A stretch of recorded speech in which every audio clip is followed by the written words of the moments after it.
I'm a journalist, and so for me everything is about content. I really enjoyed a lot of what Beth and what Mariano said before prior to us. I also like what we saw about what Burger King's doing as well as Royal Caribbean. So I'm just going to give you a context for the reasons why I think that everything is regarding content.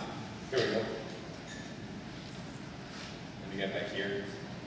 Okay, this is our information director, Roberto Pombo. This was said in February. He says that newspapers are not going to disappear, not today, not ever. And before all of you stand up and run out of this place, just let me explain, let me elaborate on that concept. We are aware that we've had to make some adjustments in the past.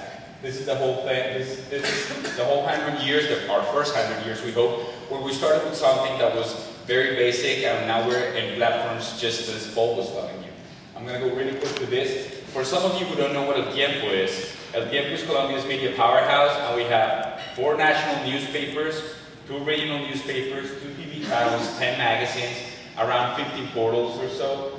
We have presence in mobile, in social network, in e-readers, as well as tablets. But rather than that, we like to think of ourselves as a team with a mission. What's that mission? To be the most relevant, and I emphasize the word relevant because it's exactly what Beth was talking about when she said in sync. What Mariano was talking about when he said it's only one strategy. The only way for this to work out is to be relevant, and we want to be the most relevant and preferred Colombian content provider for the world as well as for Colombians all over the world. How do we do that? Today, where are we today? We're in a process called convergence that it's been talked a lot about, but we actually live in it, and I want to show you how. And what we do is we have one newsroom and we have multiple audiences. And how do we reach this? Before 2007, which was when we decided to become convergent completely, what we would have is we would have different product news teams that would go to the same event. For instance, if the Heat, if we were based in Miami and the Heat was playing the Mavericks tonight, you would see people from our TV channel, people from our print newspaper, people from our lifestyle magazine, and people from eltiempo.com. And what we decided to do in 2007 was to get all these product newsrooms and merge them into one huge newsroom. So that's what we did. It's been a 5-year process, and this that's coming up is quite relevant for the point of monetizing. As you see, we have about 400 journalists.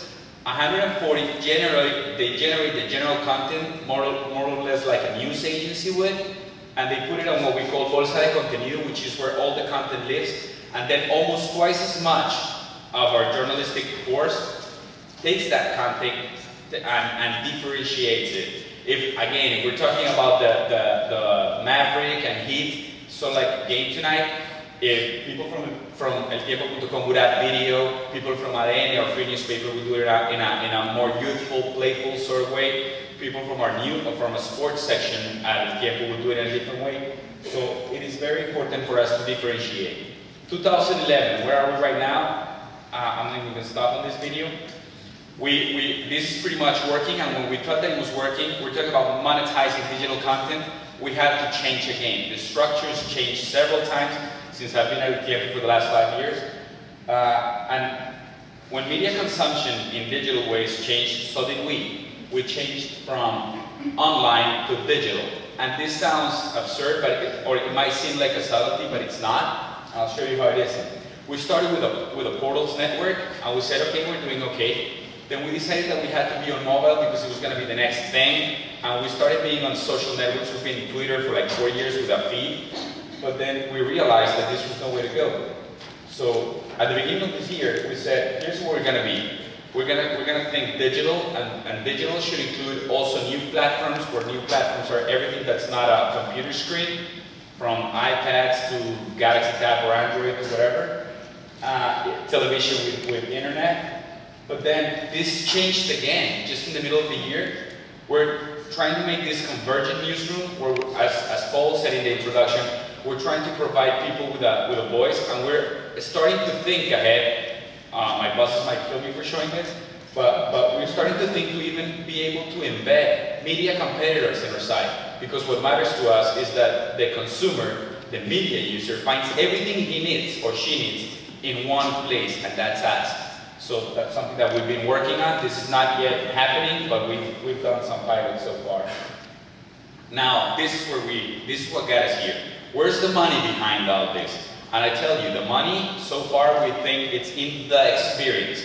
We're not talking about experience as we are 100 years old. No, in the particular experience of each device. On 2010, we relaunched El Tiempo. You could see that there's print, there's mobile, there's tablets, there's internet, and there's TV. We understand that even though it's one brand, each one of these manifestations has its own experience. And what we try to do is we tailor that content, remember that I told you we generate general content and then differentiate it? We tailor to the consumption occasion and to the device. It is completely different to read it, even though the content is the same and it has the same standards. It's completely different to read us online than to read us on your Kindle or your iPad or your Android. And we do believe this. We think that through a unique experience, we can provide our consumer, our information consumer, we can give them what they need, when they need, and wherever they are. So I just thought I'd give you some examples. What we're doing to monetize that content, Paul was telling me yesterday, is we take this. This was a big scandal in Colombia, Los Nule. We had some print. We had the information on print. So we said, okay, the editor, here it's a video, but the editor from the print, she went on our TV channel making the analysis. We took that analysis and we were broadcasting live. We just embedded it on the homepage. All of this with the same advertiser. So as you can see, and then after it was over, we decided we would build a special so that it would live on the web for a longer time and monetize it through another advertiser. We've done this, maybe a more common example for you guys, Osama. Of course, we had it on print first. Then we said this is big enough to have a special on the web, online. And this also went onto the TV channel. I don't want to stop on the videos. And what this has allowed us to do is that you could get an advertiser and sort of like attack it, as Mariano said. It's not an online strategy, it's not a print strategy, it's not a TV strategy.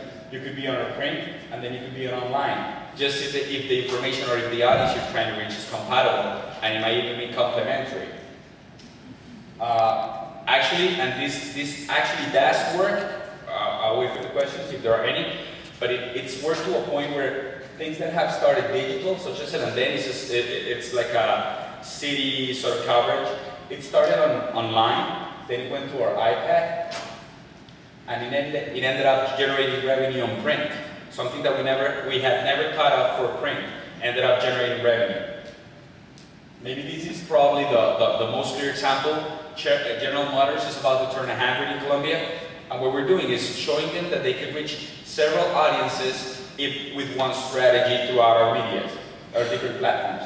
So you have a fake cover, a fake portada, if you will, of El Tiempo, saying wait tomorrow, los 100 años más recorridos. And then ADN, which is our free newspaper, you say, okay, I'll have the bag branded, which is a completely different audience from El Tiempo. It's a much younger audience. It's very tailor-made for each one of the 4 main cities where we are. Or you could also have Motor, which is our automobile section, a magazine, specialized. You have the cover as well as El Tiempo, but it's a completely different audience. Well, I don't know if it's completely, but it's different and it's complementary. And of course, you could take this into, it's not rich media as Lazaro does, but you could do expandable and you could do something a lot more, because Beth, I'm sorry to go back and forth, but Beth said something that it was very important in her finding, and it's that people dislike what they find intrusive. And I insist, relevance is the key. If I'm a cars buff and I'm on a cars forum, I wouldn't mind having a longer video or having a bigger ad because I'm interested in cars. But if rather than that, I'm consuming information about Gorilla or whatever at El Tiempo, then I wouldn't want to have it that way because it affects my consumption experience. And that is exactly why, if you go to Enter, which is our technology portal, you have something that is similar, but it's not as big. Up here, Escudero Más Chévere de Chévere. But if you go to El Tiempo, then you can find it here under W Radio. We have an alliance with Prisa. You can find it right there, Lo Más Chévere because it's not about how big we give it on motor and how small we give it on el tiempo, but how accordingly to the consumption experience we work on it. And this is pretty much what we